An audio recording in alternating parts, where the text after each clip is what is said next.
हम में से हर इंसान की ज़िंदगी में कुछ रिग्रेट्स होते हैं, कुछ पछतावे जिनके बारे में हम रोज़ सोचते रहते हैं। फॉर एग्ज़ाम्पल कि मैं यूनिवर्सिटी में इस पाथ को ले लेता, उसको ना लेता, मैं इससे शादी कर लेता, इससे ना करता तो मेरी ज़िंदगी कैसी होती, मैं इस मुल्क में इमिग्रेशन कर लेता बजाय इसके तो फिर क्या होता। यानी कि इस तरह के पछतावे हमारी ज़िंदगी में चलते रहते हैं और मेरे ख्याल से पूरी ज़िंदगी गुजर जाती है अगर इंसान अपना पर्सपेक्टिव ना चेंज करे तो वो इन पछतावों में ही सोचता रहता है। लेकिन रिसेंटली मैंने ये बुक जो है ख़त्म की, the midnight library Matt Haig की। मेरे ख्याल से ये एक ऐसी बुक है जो रिसेंट हिस्ट्री में इम्पैक्टफुल तरीन बुक्स में से है और ये इंसान की ज़िंदगी में जो रिग्रेट्स हम हर वक्त सोचते रहते हैं उसको एक बड़े दिलचस्प और बड़े इंटरेस्टिंग एंगल से ख़त्म करती है। बुक जो है वो बहुत एक सिंपल स्टोरी पे बिल्ड हुई है और कहानी है इसमें एक लड़की की, उसका नाम है नोरा सीड और वो अपनी ज़िंदगी में हर वक्त रिग्रेट्स और अपनी व्हाट इफ्स के पीछे चलती है कि मेरी ज़िंदगी कैसी होती अगर मैं उस लड़के से शादी कर लेती जिसने यूनिवर्सिटी में मुझे इनवाइट किया था कॉफ़ी के ऊपर, या बचपन में मैं क्योंकि इतनी स्विमिंग करती थी मुझे मेरे टीचर ने कहा था कि तुम अच्छी स्विमर बन सकती हो ओलंपिक लेवल की। काश मैं अपने उस कैरियर को उस पैशन को परस्यू करती तो आज मैं एक फ़ेमस स्विमर होती। फिर वो अक्सर सोचती है कि काश वो एक रॉक स्टार सिंगर होती क्योंकि किसी ज़माने में उसने सिंगिंग भी की थी और उसको ये फ़ील होता था कि उसका टैलेंट बहुत है अच्छा सिंगिंग में। इसी कश्मकश में उसकी ज़िंदगी इस डिप्रेशन में जाती है कि एक दिन वो अपनी ज़िंदगी ख़त्म करने का, सुसाइड करने का फ़ैसला करती है। किसी तरीके से नोरा को ये चांस मिलता है कि वो अपनी उन तमाम पॉसिबल ज़िंदगी को डिस्कवर कर सके और विज़िट कर सके। यानी एक ऐसी ज़िंदगी जिसमें वो एक बहुत फेमस सिंगर है, एक ऐसी ज़िंदगी जिसमें उसकी शादी जिस लड़के से वो चाहती थी हुई, एक ऐसी ज़िंदगी जहाँ पे जिस मुल्क की इमिग्रेशन उसको चाहिए थी वो वहाँ पे रह रही है। इन सब ज़िंदगियों को वो ख़ुद देख सकती है उनमें जाके किसी तरीके से। कैसे, ये आप बुक में देखेंगे, क्योंकि एक ऐसी लाइब्रेरी है एक ख़याली दुनिया में जहाँ ज़िंदगी की हज़ारों किताबें हैं पॉसिबल। इसलिए आप देखें इसका नाम है द मिडनाइट लाइब्रेरी। एक ऐसी जगह है जहाँ व्हाट इफ्स की दुनिया है और अगर आप ये पाथ लें तो एक नई ज़िंदगी है, ये लें तो वो एक ऐसी ज़िंदगी में पहले जाती है सबसे पहले जहाँ जिससे वो चाहती थी उससे उसकी शादी हो चुकी है और वो ज़िंदगी में रह रही है और नोरा सीड जो है वो साइड से ऑब्ज़र्व कर रही है अपनी ज़िंदगी को, अपनी उस पॉसिबल ज़िंदगी को।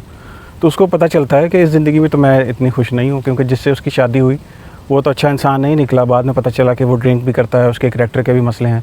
तो इस ज़िंदगी में उसने देखा कि वो बहुत नाखुश होती अगर उस लड़के से उसकी शादी हो जाती।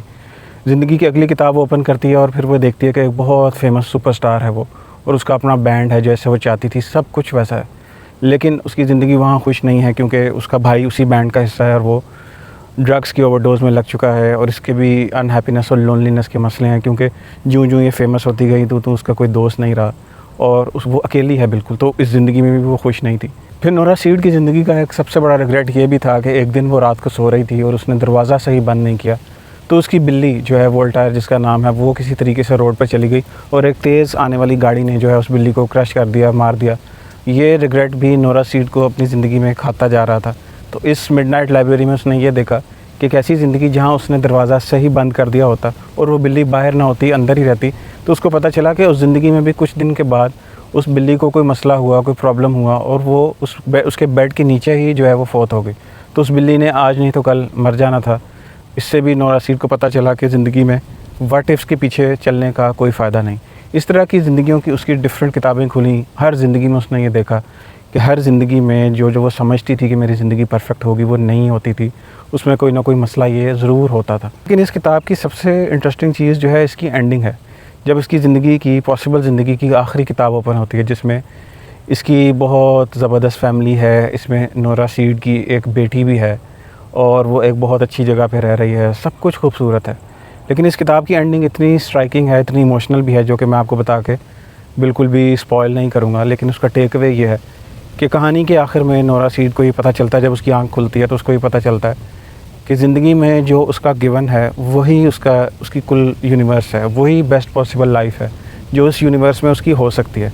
अब उसके पास दो ऑप्शन है, या तो वो इस पूरी ज़िंदगी को रिग्रेट्स में गुजार दे या फिर उसके पास ये ऑप्शन है कि वो इस गिवन लाइफ को ही बेहतर से बेहतर करे। और फिर वो ज़िंदगी में क्या ऑप्शन चूज़ करती है ये भी आप बुक में देखेंगे। और उससे अगली सुबह जो नोरा सीड की होती है वो उसकी ज़िंदगी सेम है, हर चीज़ सेम है, उसी रूम में वो रह रही है, उसी बिलो एवरेज जॉब वो कर रही है, लेकिन उसकी ज़िंदगी का पर्सपेक्टिव बदल चुका है। उसकी ज़िंदगी का पर्सपेक्टिव इस पूरी कहानी के अंदर उसने मल्टीपल ज़िंदगियों को देखा और उसके बाद उसकी ज़िंदगी का पर्सपेक्टिव बदल चुका और उसके बाद उसने अपनी ज़िंदगी में पॉजिटिव चेंज लाने के लिए क्या किया ये भी इस बुक में है। तो इस बुक से हमारे लिए भी टेक अवे मेरा ख्याल यही है कि अपनी ज़िंदगी को रिग्रेट्स और व्हाट इफ्स और काश में गुजारने के बजाय इंसान ये देखे कि जो उसकी रियलिटी है, जो उसको गिवन दे दिया गया है इस ज़िंदगी में, क्या वो उसी को यूज़ करके जो है मूव फॉरवर्ड कर सकता है। और क्या अपनी ज़िंदगी को बेहतर कर सकता है।